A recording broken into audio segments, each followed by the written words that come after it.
সম্মানিত দর্শক, আসসালামু আলাইকুম। আশা করি আল্লাহ তাআলার অশেষ রহমতে আপনারা ভালো আছেন। আকিকা দিলে কি ফজিলত এবং না দিলে কি গুনাহ হবে? শিশুদের আকিকা করা মুস্তাহাব। সন্তান জন্মের পর পশু জবাই দিয়ে আল্লাহ তাআলার শুকরিয়া আদায় করা হয়।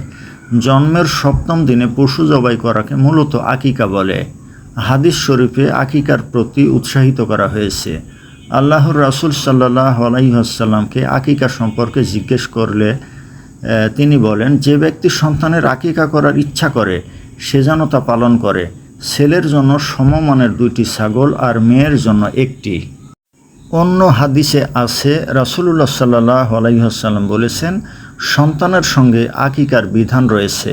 তোমরা তার পক্ষ থেকে রক্ত প্রবাহিত করো, অর্থাৎ পশু জবাই করো, এবং সন্তানের শরীর থেকে কষ্টদায়ক বস্তু চুল দূর করে দাও। কেউ যদি দরিদ্র হওয়ার কারণে আকিকা করার মতো সামর্থ্য না থাকে, তাহলে কি এর কারণে কোনো গুনাহ হবে বা শিশুর উপর কি এর কোনো প্রভাব পড়বে? এ বিষয়ে আলেমরা বলেন, আকিকা দেওয়া সুন্নত।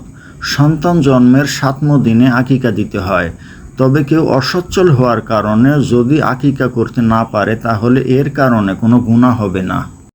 আরবের সর্বোচ্চ ফতোয়া বোর্ড আল-লাজনাতুদ দাইমা লিল ইফতাকে প্রশ্ন করা হয়েছিল যে, আমার কয়েকজন সন্তান আছে, আমি সীমিত আয়ের মানুষ, তাই তাদের পক্ষ থেকে আকিকা করতে পারিনি, এর কারণে আমার কোনো গুনাহ হবে কি?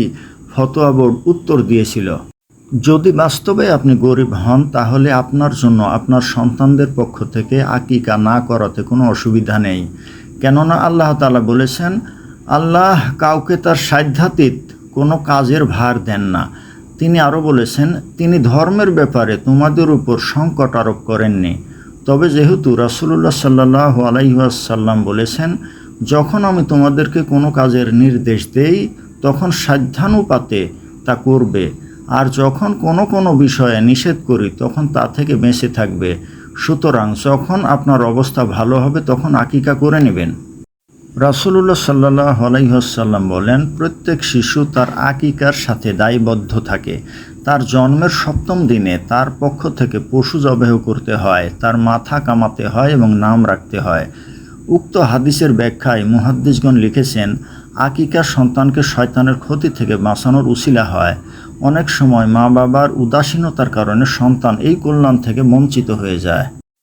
অতএব এ বিষয়ে আলেমদের পরামর্শ হলো, অভিভাবকদের উচিত সন্তানের পক্ষ থেকে আকিকা দেওয়ার দৃঢ় নিয়ত করা এবং আল্লাহর রহমতের পরিপূর্ণ আশা রাখতে হবে। আল্লাহ তাআলা যেহেতু সন্তান দিয়েছেন, চাইলে তিনি আর্থিক সংকটও দূর করে সন্তানের আকিকার ব্যবস্থা করে দিবেন। কেননা তিনি তো সব ধরনের ব্যর্থতা ও অক্ষমতা থেকে মুক্ত এবং পবিত্র।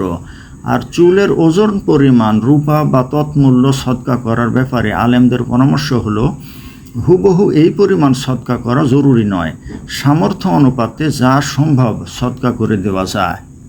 তো সম্মানিত দর্শক, আপনার যদি সামর্থ্য থাকে তাহলে সন্তান জন্মের 7 দিনের ভিতরে আকিকা দিন, এবং যদি সামর্থ্য না থাকে তাহলে আকিকা দেওয়া জরুরি নয়। যখন আপনার সামর্থ্য হবে তখন আপনি আকিকা করে নেবেন। তো সম্মানিত দর্শক, ভিডিওটি ভালো লাগলে লাইক, কমেন্ট, শেয়ার করুন এবং আমার চ্যানেলটি সাবস্ক্রাইব করুন। আল্লাহ হাফেজ।